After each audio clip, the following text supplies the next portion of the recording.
guys, welcome back to another video. If you're new, I'm Shayla, and if you're returning, thank you all so much for coming back. I greatly appreciate it. So let's jump right into the video. All the things that you'll need for your first prep. I think it's really important to have the things that you need when you first start, so that way it just makes it a little bit easier, a little bit more stress-free for you, because being on prep is very stressful, not gonna lie. I've done it twice. The first time I competed in bikini, the second time I competed in wellness. And so just having all the things you need in the beginning will just help to relieve some stress. I'm not gonna say all of it. It's still gonna be some stress in there, but a little bit of it. And then some things you'll get as you're going through prep. You're like, oh, okay, I need this, let me buy it. But what I'm gonna show you, 9 times out of 10, you are gonna use pretty much everything that I'm going to show or talk about in this video in one way or another. So the first thing that you want when you start your prep is a coach or a plan. So I decided to go with a coach because I know me. I need somebody to hold me accountable. I need a little extra support. I need an extra set of eyes whenever I'm like doubting myself and I'm unsure. It's just really nice to have an outside perspective coaching me through the entire process. So I decided to go with a coach, and it worked out for me. My coach created my meal plan. I didn't want macros because I'm like, oh, I can fit sweets in there, okay, I'm eating it. Oh, I can fit pizza in there, I'm eating it. Oh, I can fit fries in there, I'm eating it. Like, I just know me. I decided to just go with a meal plan. It works the best for me. Some people count their macros and they eat things that fit within their carb, fat, and their protein, but that just doesn't work for me. I just want you to tell me what I need to eat and I'll eat it and I'm good to go. And then others decide to coach themselves. So if you're a person that's going to be coaching yourself, completely fine. Just make sure you do a lot of research, maybe talk to some coaches, and do everything you need to do before you start coaching yourself, because it is a very, it's a long process. It's difficult, and it definitely can be done. You can coach yourself. I've seen it done. I've seen it successfully done, but it's not for everyone. It's going to be for those people who really do have that discipline that I just don't have when it comes to competing in bodybuilding. General fitness, yes, but bodybuilding, I need someone telling me what to do. I need someone just looking out for me throughout that process. It doesn't matter which way you go, but make sure you have a coach or you have a plan set in place, so that way you know your plan for how you're gonna get to stage and reach your goal. So something else that I found very beneficial while on prep is using some sort of app, such as MyFitnessPal or Lose It. It doesn't matter what you use. You just want to use something, because you want to track your macros, such as like your carbs, your fat, and your protein, because that's what majority of your diet consists of. So you want to see how much of each of it you're getting. So even though I was on a meal plan and I didn't track my macros, my coach pretty much did, and then he put my plan together, I still wanted to know how much of each of it I was consuming within every single meal. So that way I had an idea and I wasn't just clueless. I still wanted to know what was being put inside my body. I also used it to see how much sugar I was consuming and sodium. So when it came to sugar, I used stevia. And one of the things I'm going to talk about in a little bit is salt-free seasoning, because I was loading my food up. I was like, okay, I can eat fish and chicken and all these lean meats for the next 3 months, 4 months. That's completely fine. But I was really seasoning my food a little bit too heavily. And my sodium intake was pretty high. So in just a moment, I'll talk about like having salt-free seasoning, but you do want to consume salt. Like, you can still consume it. You just don't be like me, don't overdo it. Having some sort of app such as MyFitnessPal will show you that, hey, you're going overboard in this area, or you're not consuming enough of this, and it's very, very helpful. So definitely download some sort of nutrition app that you like. While you're on prep, you are going to be working out a lot, so you want to make sure you have some sort of gym membership or access to a gym. So maybe you have a really nice gym in your house and you want to use that, completely fine, or you have a gym in your apartment, or you can go to a regular gym and get a membership. But you do want to make sure that you have the equipment, the weights available to you, so that way you can reach your goal. So while you're working out, not only are you going to be doing strength training, you're going to be doing a lot of cardio, most likely. And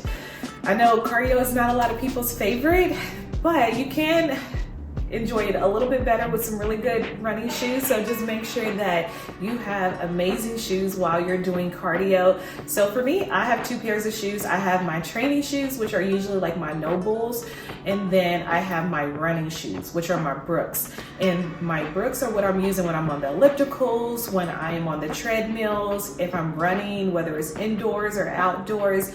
I'm always wearing those when I do cardio. So yes, I do take them to the gym with me. And so if I do my cardio before or after, I have my running shoes on, and then whenever it's time for me to do my workout, I change my shoes. I hate that I have to carry so much stuff into the gym, but I want to protect my body because I was on the elliptical so much while I was in prep that my hips started to hurt, and I was like, I don't want my feet hurting too. So I really wanted to protect that. But having a really good pair of shoes is going to make cardio sessions a little bit more bearable. After you do all that working out, you're going to be sore. It is just a part of it. It comes with prep, is soreness. So you want to make sure that you're able to find ways to alleviate the pain. So it can be Epsom salt, it can be a massage gun, it can be a foam roller, or just you stretching, but you need something to help with that. So I would say always stretch for sure. Definitely always make sure you're stretching because your muscles are going to get really tight and stiff. And then you'll need a scale too. So I had to weigh myself every single Saturday, and then I had to send my weight after I went to the restroom to my coach. So that was one of the requirements that he had for me. Your coach will maybe do something similar, a little bit different, but then as I got closer to my show, I want to say when I was about a week out or so, I think I had to send him my weight every single day, or maybe even 2 weeks out. I think I had to send him my weight every single day. So you definitely need a scale so that way you can weigh yourself. So the next set of things I'm going to talk about are all right here beside me. The first thing is going to be a non-stick skillet.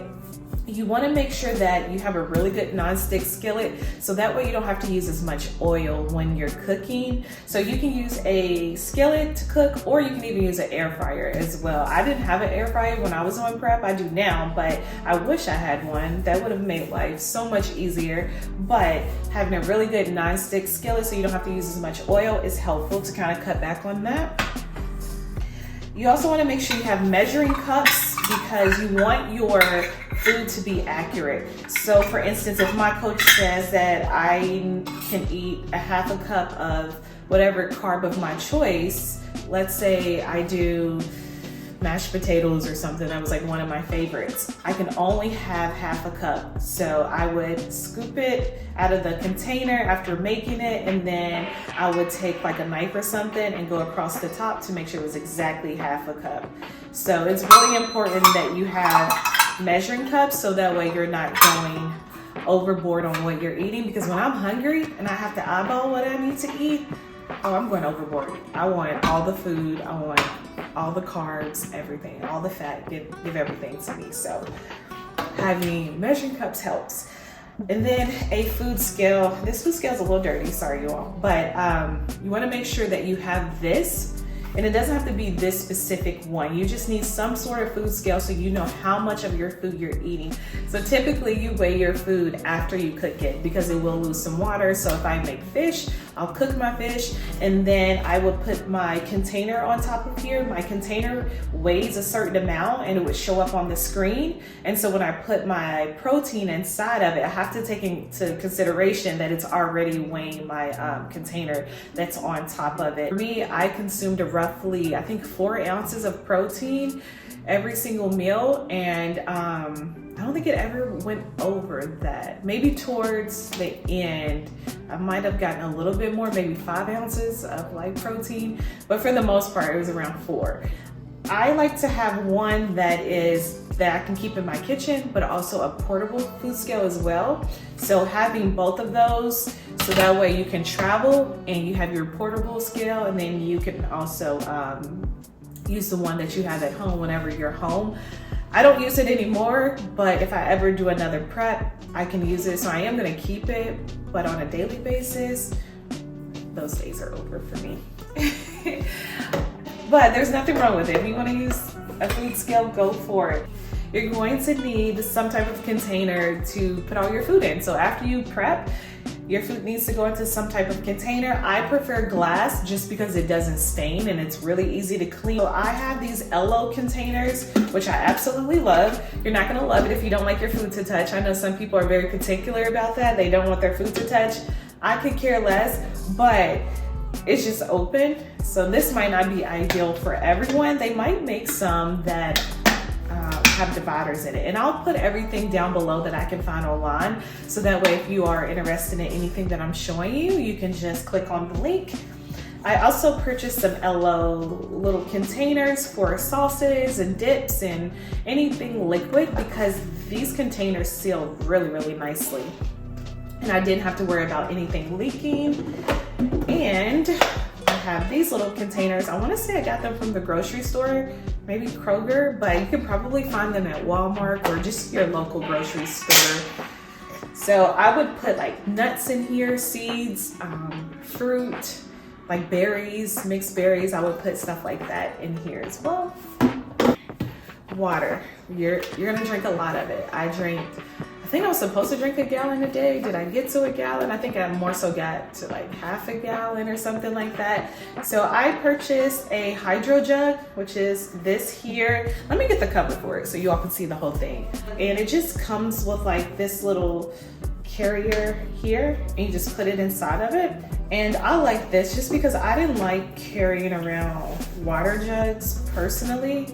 If I had to, I would, but this is cuter, so I went with this. And then you just carry it.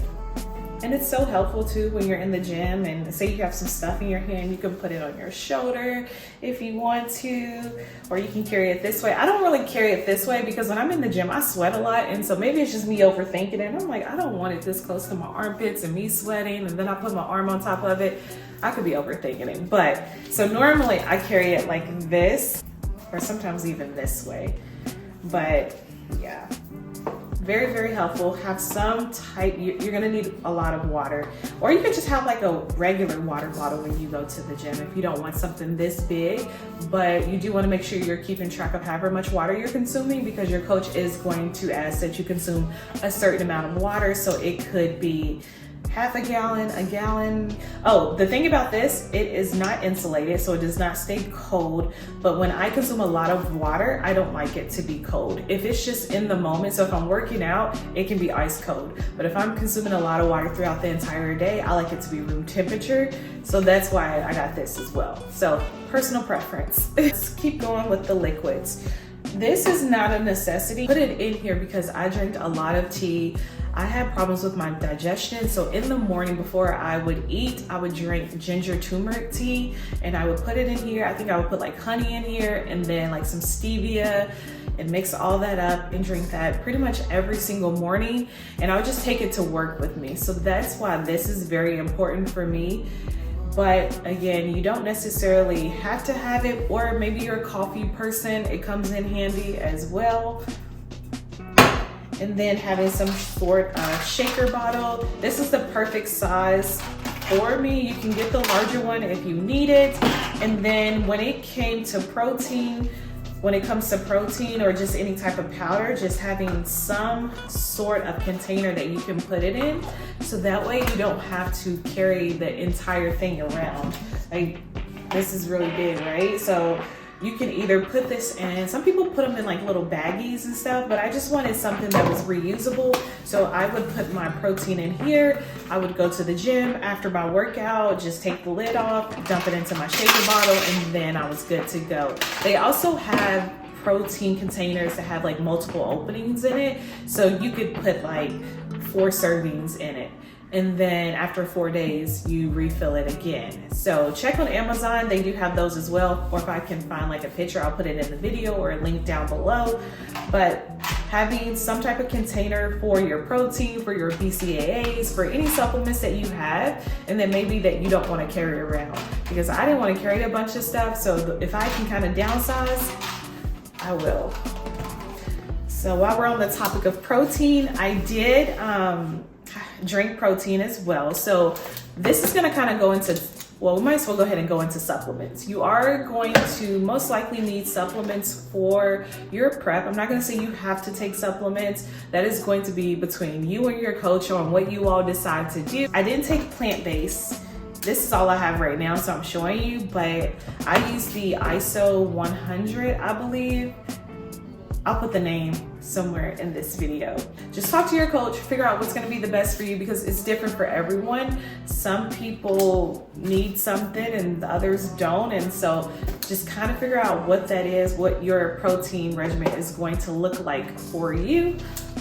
You'll also need some salt-free seasoning, and I don't have the salt-free seasoning that I use, like Mrs. Dash and stuff, because I don't use that anymore. But I do have onion powder and garlic powder from Trader Joe's, and it doesn't have any salt-free. So we'll just use this for the video. But you want seasoning that doesn't have salt in it. You are gonna wanna use salt in your food. One, so it can taste better, but two, because your body still needs sodium. You just don't wanna overdo it. Especially when you get closer to prep, you might gravitate more towards all salt-free seasoning. Whereas like for me, in the beginning of prep, some of my seasoning was salt-free and then some of it wasn't. But towards the end of prep, I gravitated more towards all salt-free seasoning, and then I would just add my own salt to the food. So that way I could see exactly how much salt I'm using on my food. So it is a personal preference, and it's gonna kind of depend on your coach as well. They're gonna look at your physique, see how your weight's fluctuating, let you know if you're consuming too much salt or what that looks like for you. And then you'll need some type of lunchbox. Now, the lunchbox is just gonna depend on how much stuff you have to carry around. So I was out pretty much all day, so this Yeti lunchbox was perfect because I would put all of my Ello containers in it. These are literally like the only containers that fit in this lunchbox, I feel like, because of the way that it's shaped. So I would literally take 3 of these and just stack it up in here. And then, or I would take 2 of them, and then I would have a bunch of like fruit and stuff in these smaller containers and put it in my lunchbox. So literally my lunchbox was so full. It was like on this very top loop up here. If you have to take a lot of food with you throughout the day, you might want to look into a meal prep lunchbox that's bigger, that maybe has more compartments to it. But this works perfectly fine for me. The downside about it is this handle. You see how like, cut my face out of it. Do y'all see how like just short that is? So just imagine if your hands are full and you're like, oh, okay, I gotta grab my lunchbox too. You can't just like slide your hand in it. I guess you can, but like then your hand is kind of smushed. That's the only downside about the lunchbox, is that you always have to hold it like this. You can't really put your hand in it or put your arm in it and then put it over your shoulder or something. But this was the only thing that I was like, oh, I wish it was like a little bit longer. But yeah, that worked out nicely. Yeah, that is pretty much the majority of like the things that you'll need to get yourself started. Of course, there are other things that will come in handy, such as having a cutting board, some really good knives, things like that. But again, if you don't have cutting boards and you have to use a plate, completely fine. If you don't have the best knife and you kind of have to use a little bit more strength to cut your food, that is fine. It's not the end of the world, but just having really good cooking utensils definitely helps with prep, because you have to think, while you're on prep, you just get tired. You're working yourself, like your days are gonna start early and they're probably gonna end late because you have to get everything in for prep. You might have to meal prep, and then you have your responsibilities on a daily basis. Maybe you have a family, maybe you have to go to work and do stuff after work, and maybe you have kids. Like everybody just has such different lifestyles. So not only are you on prep, you still have to live your life. And so that can consume a lot of, well, it will consume a lot of your days. So I really hope this video helped you all to kind of have a better idea of the things that you'll need before you start your prep to make it a little bit easier for you. Best of luck on your first competition. I will talk to you guys in my next video.